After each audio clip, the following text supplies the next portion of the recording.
When I was a little kid, we lived in the beautiful state of Virginia in the Shenandoah Valley, and our family had about 5 acres of property. Many a day I would be outside enjoying the outdoors on those 5 acres. This particular day I was playing golf. So I was out there with my 5-iron and I was swinging away, hitting balls back and forth across the yard. After I'd been playing for a little while, my dad came out and said, "Hey Joel, I don't want you to be using real golf balls because the car, the house, I don't want you to hit anything, okay?" But I just had to hit one more.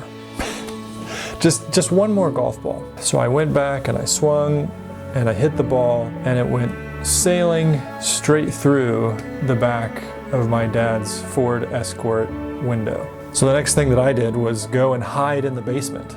I went and found a dark corner in the bottom of our house and hid myself in my guilt and my shame. But soon my dad came calling my name. He said, "Joel, Joel, where are you?" When I came out from my hiding place, we went over to the car and I could tell that my dad was disappointed in me.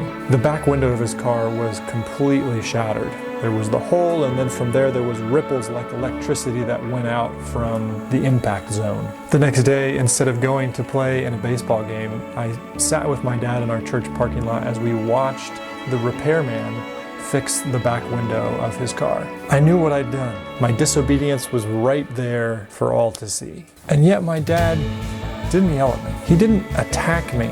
He spoke with me. He taught me gently as we sat there watching the repairman do his job. He said, "Joel, this is why I told you not to hit real golf balls in the front yard. You see, there's a cost when things get broken, and someone's got to pay for it. Do you understand what I'm saying, son?"